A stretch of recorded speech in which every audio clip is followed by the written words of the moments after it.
Hello, and you are more than welcome back to Little Miss Drop Stitch. Today's project I have for you is sewing, and we're going to be making a lined pencil case. It's super easy, I promise, and it's a great way to get the hang of linings. So the first thing you'll need to do is cut out your fabric, and to do this, you're welcome to go to the website littlemissdropstitch.co.uk and print out the free template that's on there. It's just on one piece of A4 paper as well when you print it, so no sticking sheets together. Alternatively, if you want to measure it out on your fabric, it's 25 centimetres across, so the width, and 17 centimetres down, which is the height. So 25 across, 17 down. You'll need to cut two each of the outer and two each of the lining as well. So my outer is this lovely cat fabric, and then two in the Prussian blue lining.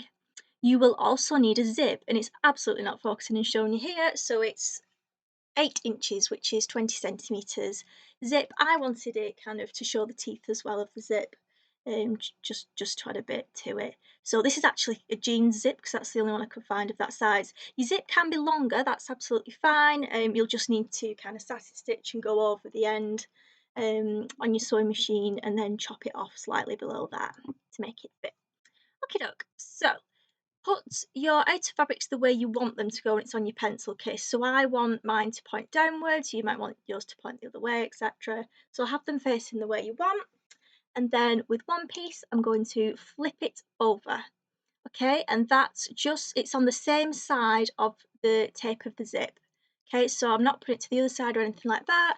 I've got my fabric and I've flipped it over onto the side of the zip.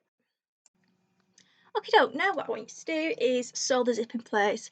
I was trying to be hardcore and remembering back to my school sewing lessons and tried to sew it on with just a normal foot. It wasn't a good idea. I then quickly went and got a zipper foot for the rest of it. So yeah, if you've got a zipper foot, I would suggest using it. It just makes sure you can get in there. Another big tip, so sew it, normally for this one with your seam allowance, and then it's on the lining. If you're going to get close to the teeth, it's on the lining, because I've done this before. I've tried to go as close as I can on the outer, and then when it comes to line, you actually see the stitching because you've already gone as close as you can. So I just kept my presser foot and later zip foot on the edge, so that's what, half a centimetre. You can move the position of your needle as well, but yeah, just give yourself a bit more room. Then on the line you can always go in closer. So stitch that and back tack. I've gone ahead and repeated that on the other side as well, and this should be easy because it can only go in one place. So right side together, flip that other side over and sew, this time with a zipper foot. Okay, now the lining. So I'm just going to show you what we want it to look like. So I've put my two lining pieces, okay, and that would be wrong sides together. If yours isn't plain, you'd need to be kind of mindful here, which is the right and wrong side. Okay, so here we're doing our flippy thing again, so that's the way I want it. Okay, then I'm going to flip it and on line with the zip teeth, okay, and zip tape on the side you're working on. Okay, so that's how it's going to be and how we're going to sew it. And if you just go back about 10 seconds, I've just shown you kind of putting my finger there and then flipping it over, so that'll be what it's like when we've sewn it. I know linings can seem daunting, but that's why this is the perfect project, because everything you're doing is pretty much the same. Okay, now we're sewing the lining just like you did with the outer against the zip, and everything's on that same side. And like I said before, so this is your opportunity where you can go that bit closer in, either with your guideline, so you could go up to 1 centimetre, or you could also kind of move your needle to the left or right a bit more accordingly. And with that zip foot, you can really get in there as well. So that's why we can go closer this time compared to on the outer, because we don't want those stitches showing through. If you go too close when you're doing the outer, then you just see the stitches through on the lining. You may need to, well, you will do, need to move that zip as well a bit just when you're sewing. So just feet and needle back up, move the zip, okay, out the way, as in the, pull the little thing, and then you can just move things back in place. Snip and back tack and snip. I told you it was easy.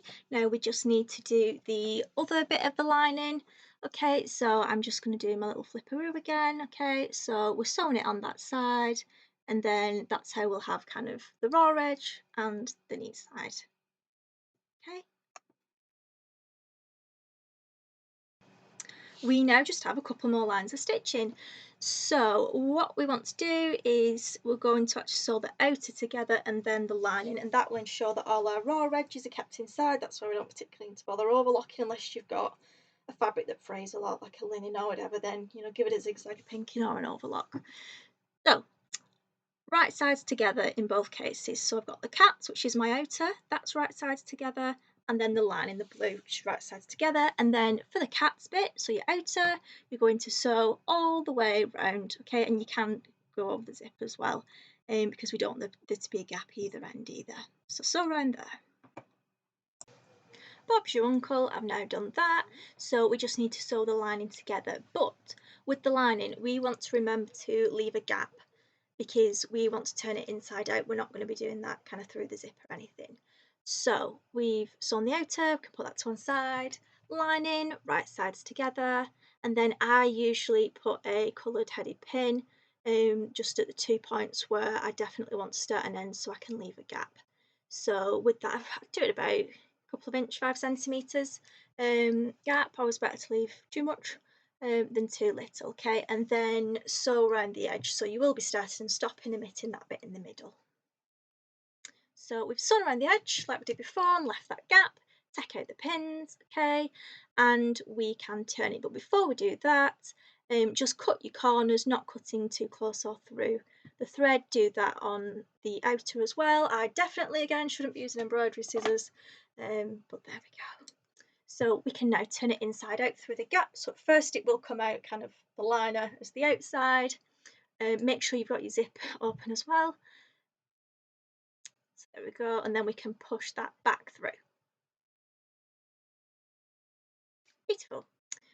But we do still have a hole in our pencil case in the lining, okay? So it's up to you. You can decide here. So if you turn the seam allowance inwards, you could either sew it nicely by hand and then it would be quite invisible. I've clearly not got a care in the world and I've done it on my sewing machine with white thread as well. Okay, so I've just top stitched on it. Okay, and how beautiful. So mine here did have some gaps at the end. Okay, there's a couple of ways you can get around this. You can create some little tabs, okay, that are fabric, and put them over your zip before you sew everything in. You could use a zip that's longer than the 8 inches 20 centimeters, and that's what I was on about before. If your zip's too long and you need to chop it up, okay, there will be no gaps. And then what I did, I just sewed close. You can see, and I've got a double line of stitching, so I just sewed over it and closer. The only thing with that is it makes your pencil case maybe half centimetre smaller on each side. So yeah, just check that over before you do finally sew in the lining. Well, I think that was a lovely little project. Great for getting used to linings and dipping your toes in there. If you enjoyed this video, please do consider giving us a like, subscribe, thumbs up, all that good stuff. Thank you.